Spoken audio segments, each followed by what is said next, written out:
Hello friends, आपका बहुत बहुत स्वागत है हमारे इस चैनल पर वाईफाई एग्ज़ाम IQ। और जो स्टूडेंट असिस्टेंट प्रोफेसर एग्ज़ाम की तैयारी कर रहे हैं जिनका विषय एंशिएंट हिस्ट्री है, तो आइए इस वीडियो के तहत बहुत ही इम्पोर्टेंट फैक्ट्स जो एग्ज़ाम की दृष्टि से यूजफुल हैं, आइए उनका अध्ययन करते हैं। काले एवं लाल मृदभांड, ताम्रपुंज और गेरुवर्णी मृदभांड ये किस काल के हैं? ये ऋग्वैदिक कालीन मृदभांड हैं। ये लौह पूर्व अवस्था का संकेत बताते हैं, जब लोहे का प्रचलन नहीं हुआ था। उत्तर वैदिक काल में चित्रित धूसर मृदभांड आ गए थे, ठीक है। और मौर्य काल में NBPW उत्तरी काली पालिश वाले मृदभांड आ गए थे, ठीक है। पिछले वीडियो में हमने बताया है NBPW और OCP चित्रित धूसर मृदभांड। अब ये है, देखिए, काले एवं लाल मृदभांड, ताम्रपुंज और गेरुवर्णी मृदभांड, ठीक है। जो काले और लाल मृदभांड होते थे, ताम्रपुंज और गेरुवर्णी मृदभांड, ये ऋग्वैदिक कालीन है। कौन कौन से वेद हैं? ऋग्वेद, यजुर्वेद, सामवेद, अथर्ववेद। इनके उपवेद और इनके पुरोहित कौन हैं, देखते हैं। वेरी इंपॉर्टेंट क्वेश्चन है। ऋग्वेद का जो उपवेद है आयुर्वेद है, सामवेद का उपवेद गंधर्व वेद है, यजुर्वेद का उपवेद धनुर्वेद है, अथर्ववेद का उपवेद शिल्पवेद है।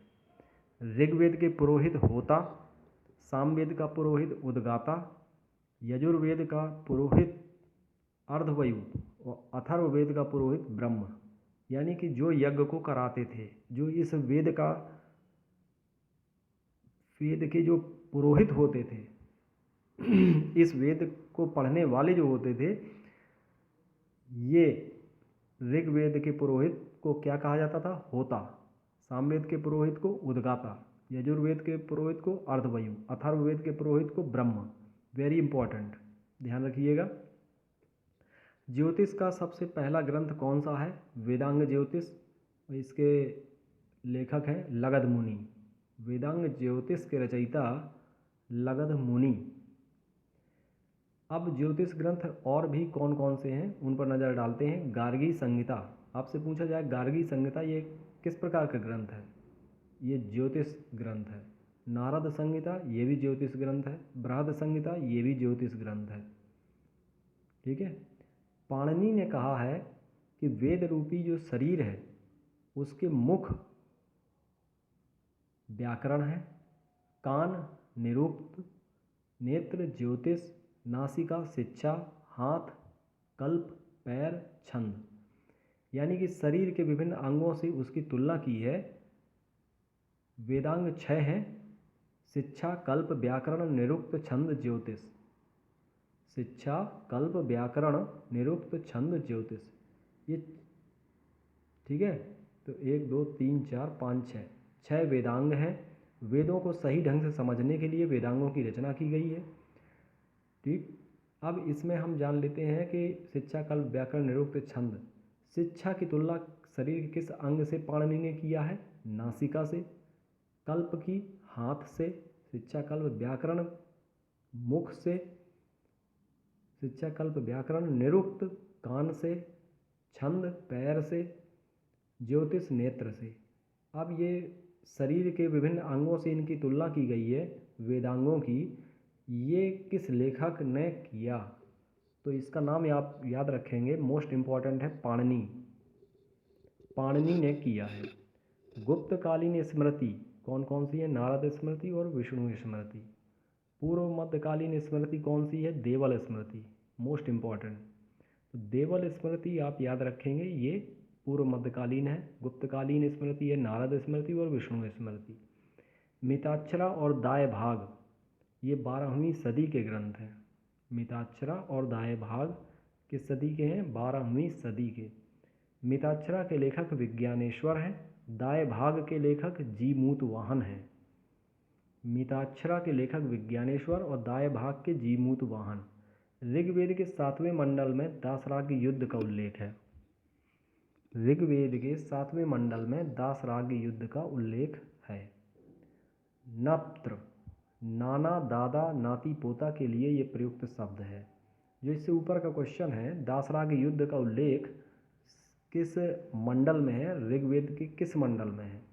ऋग्वेद के 10 मंडल हैं, तो 10 मंडल में किस मंडल में दासराग युद्ध का उल्लेख किया गया। दासराग युद्ध का विजेता आप जानते हैं सुदास था, ठीक है। सुदास और अन्य 10 राजाओं के बीच युद्ध हुआ था जिसमें सुदास जीत गए थे, ठीक है। भरत हार गए थे, तो भरत और पुरु नाम के जनों ने मिल करके कुरु नाम का एक जन बना लिया था।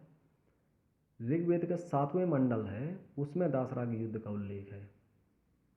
नप्त्र, ये तो हो गया। 12 रत्नियों का उल्लेख किस ग्रंथ में मिलता है, शतपथ ब्राह्मण में। 12 रत्नी, रत्नी इसलिए कहा गया है कि कानों में कुंडल पहनते थे, 12 रत्नी होते थे, उनका उल्लेख शतपथ ब्राह्मण में है। राजसूय यज्ञ का विस्तृत वर्णन ये भी शतपथ ब्राह्मण में है।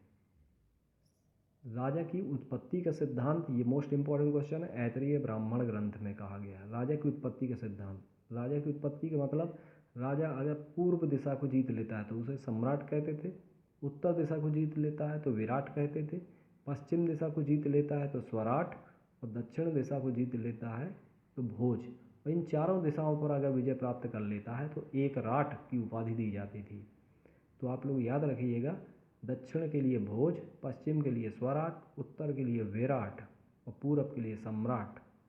राजा की उत्पत्ति का सिद्धांत ऐतरेय ब्राह्मण में है, ठीक है। राजसूय यज्ञ और 12 रत्नी, इनका उल्लेख शतपथ ब्राह्मण में है। उत्तर वैदिक काल में रथकार का स्थान ऊंचा था, इनका भी उपनयन संस्कार किया जाता था। उपनयन संस्कार अगर होता है तो इसका मतलब स्थान ऊंचा था। रथकार, स्त्रियों को पासा और सुरा के साथ 3 बुराइयों में गिना गया है। ये किस ग्रंथ में कहा गया है कि स्त्रियों को पासा और सुरा यानी दारू के साथ 3 बुराइयों में स्त्रियों को गिना गया है। मैत्रायणी संहिता में कहा गया है। मोस्ट इंपॉर्टेंट क्वेश्चन है, मैत्रायणी संहिता में। उत्तर वैदिक काल में गोत्र प्रथा और आश्रम व्यवस्था स्थापित हुई थी। हस्तिनापुर और कौशाम्बी आद्य नगरीय स्थल कहे जाते हैं। आद्य नगरीय स्थल कौन कौन से कहे जाते हैं, हस्तिनापुर और कौशाम्बी।